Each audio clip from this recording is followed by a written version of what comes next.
May buntag. Magandang umaga po sa inyo. Good morning. For today's video mga tubig. So alas 8:06 pa no. Nya akong tubig 18 na lang kabuok ug dagko. Wa gitay gagmay ani ron. Putas kita ani. So shout out na ko sa akong auntie nga dugay pa to maabot.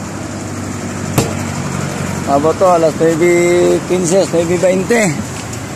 So, wala na ko yung tubig.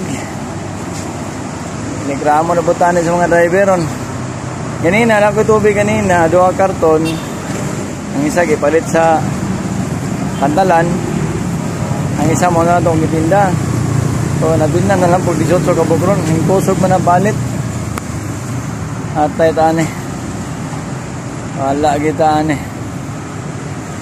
Sige lang, atis. Basta naman ko dagko mo dak ni hatag. Salamat mga katubig. Salamat.